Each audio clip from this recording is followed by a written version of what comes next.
Hello friends, welcome to my new vlog. और यहाँ पे आपको पता ही है जैसे कि हम अमृतसर आए हुए हैं और वहाँ से अब हम जा रहे थे अपने होटल से सीधा चलते हुए जलियांवाला बाग। और ये मैं आपको बता रही थी वीडियो में कि आजू बाजू सभी शॉप्स हैं खाने वगैरह की, जो भी अमृतसर की स्पेशलिटीज़ हैं, जुत्तीज़ वगैरह या फुल पाकरी जो दुपट्टेस होते हैं या ड्रेसेस या ड्रेस मटेरियल या जो भी है वो सभी स्पेशलिटी इस तरह से उस एरिया को डिज़ाइन किया गया है कि पूरा एरिया के पास ही वो सभी आपको शॉपिंग का एरिया बना रखा है। और ये काफ़ी अच्छा था, हम चल के गए शॉर्टकट लेके। और ये देखिए साइकिल वाला रिक्शा, और ये एक पासिंग था जो बहुत ही अच्छा था दिखने में। तो मुझे लगा कि हम अब जलियांवाला बाग में जा रहे हैं तो उसकी हिस्ट्री थोड़ी सी डिटेलिंग मुझे आपको देनी चाहिए। ये देखिए पूरा बाहर का एरिया है और पूरा सभी है वहाँ पे available, mean shopping and everything, और पूरा हब टाइप बना हुआ है। बट काफ़ी भीड़ थी वहाँ पे, तो इस तरह ही शूट किया है मैंने। और काफ़ी लोकल्स भी थे एंड आउटसाइडर्स भी थे, फॉरेनर्स भी थे, you know, people from every corner of India and world I could see there. So Jallianwala Bagh के बारे में आपको मैं बताना चाहूँगी। तो यहाँ पे हम जा रहे हैं जलियांवाला बाग की तरफ। तो उसके बारे में आपको बताना चाहूँगी कि इसे जलियांवाला बाग हत्याकांड, जिसे अमृतसर हत्याकांड के नाम से भी जाना जाता है, यह 13 अप्रैल 1919 को हुआ था। ब्रिटिश भारत के पंजाब राज्य में अमृतसर में जलियांवाला बाग में वार्षिक बैसाखी मेले के दौरान रॉलेट एक्ट और भारत स्वतंत्रता समर्थक कार्यकर्ताओं सैफुद्दीन किचलू और सत्यपाल की गिरफ्तारी के विरोध में भारी भीड़ जमा हुई थी। इस जनसमूह को देखकर जो ब्रिगेडियर जनरल रेजिनाल्ड डायर थे, उन्होंने भारतीय सेना के गोरखा और सिख पैदल सैनिकों से लोगों को घेर लिया। और जलियांवाला बाग से बाहर निकलने का एक ही रास्ता था, जो रास्ता इसी जो आपको दिखा रहे हैं दीप ज्योति बनाई गई है, इसी के पास में वो रास्ता था। वहीं से हमने एंट्री ली थी अंदर जलियांवाला बाग की तरफ, और उस रास्ते को बंद कर दिया गया था।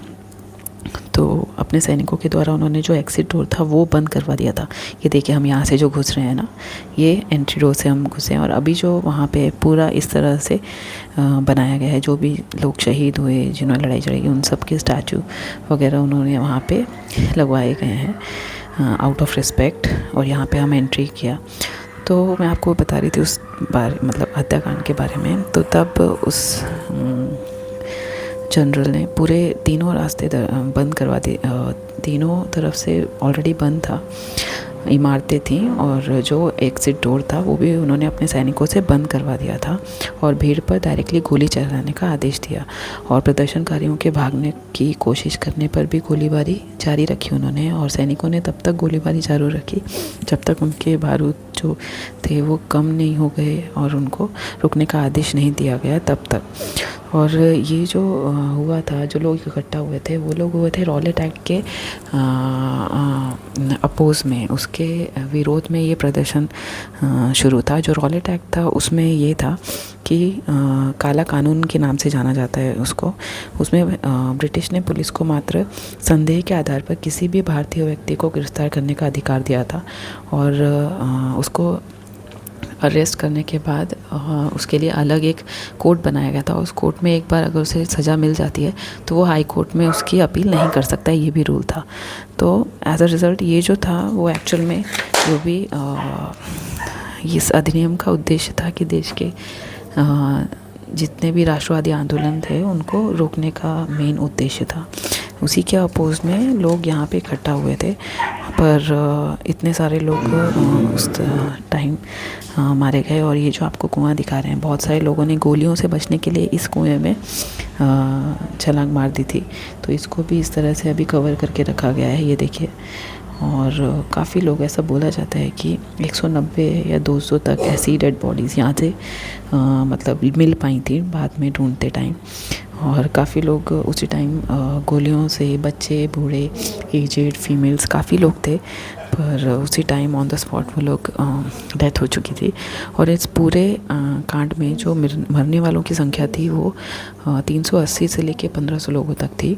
और घायल करीब 1200 लोग घायल थे और 190 या 200 के करीब गंभीर रूप से घायल थे।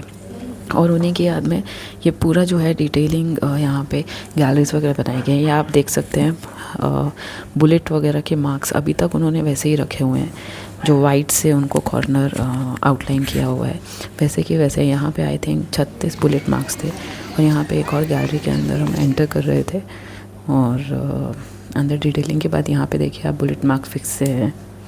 हम देख सकते हैं कितनी सारी गोलियाँ ये तो जो मार्क्स कैद हो गए, और कई सारी ऐसी भी बुलेट रही होंगी जो कि नहीं दीवार पे नहीं, सीधे उनके मतलब उन्हीं को लगी। और कितना करीब करीब मतलब कितने लोग होंगे, और लोग बचने के लिए कितना छुप रहे थे, वहाँ पे कोई जगह नहीं थी। तो दीवार के पीछे कुओं में कूदना हर एज का इंसान था। तो ये काफ़ी ऐसा माना जाता है कि अमानवीय हरकत थी उस जनरल की। और ये इसके लिए इंडिया के इतिहास में एक काला ब्लैक डे ऐसा इसको मेंशन करते हैं। यहाँ पे मेंशन किया था कि बुलेट मार्क्स आप देख सकते हो, और यहाँ पे स्कूल के बच्चे भी इस ऐतिहासिक जगह को देखने के लिए आए थे। और ये देखिए पूरा बाहर का ये है व्यू।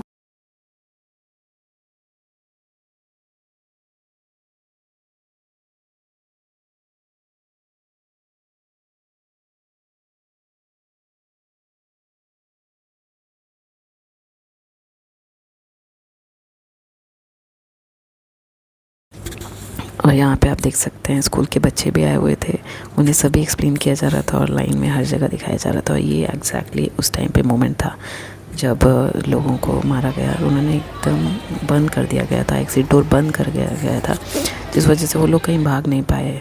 और ये उस टाइम पे जो लोग उस दिन उन्होंने खुद जो वो दिखा है, तो उनके स्टेटमेंट से जो काफ़ी इमोशनल थे, डराने वाले थे, दुखदायक थे, जो कि पढ़े।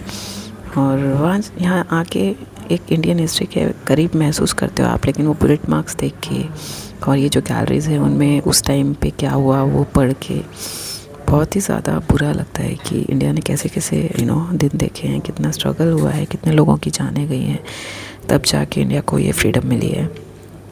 और इस इस जलियांवाला बाग हत्याकांड के बाद इंडियंस को समझ में आया कि ब्रिटिश लोग उनकी बिल्कुल भी उन्हें परवाह नहीं है। और इसी के विरोध में आगे जाके असहयोग आंदोलन भी गांधी जी द्वारा स्टार्ट किया गया था। और तब मतलब ये बहुत ही बड़ा पड़ाव, एक बड़ा हादसा था, एक बहुत बड़ा हत्याकांड था, और बहुत इम्पैक्ट पड़ा इसका भारतीय स्वतंत्रता आंदोलन पे। और इसके बाद इंडियंस में और ज़्यादा वो आज़ादी की लड़ाई लड़ने का ये हुआ, और ज़्यादा असहयोग आंदोलन वगैरह और ये सब स्टार्ट हुआ, और तब जाके इतना फ्रीडम इंडिया को मिल पाया है। और ये देखिए यहाँ पे पूरा किस तरह से बनाया गया है, काफ़ी अच्छा किया बनाया गया है। और ये देखिए यहाँ पे उधम सिंह जी का स्टैचू भी एंट्री में ही था। इन्होंने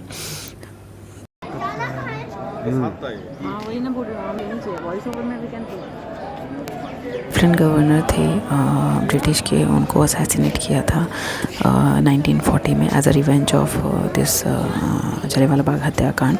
और ये भी एक स्वतंत्रता सेनानी थे।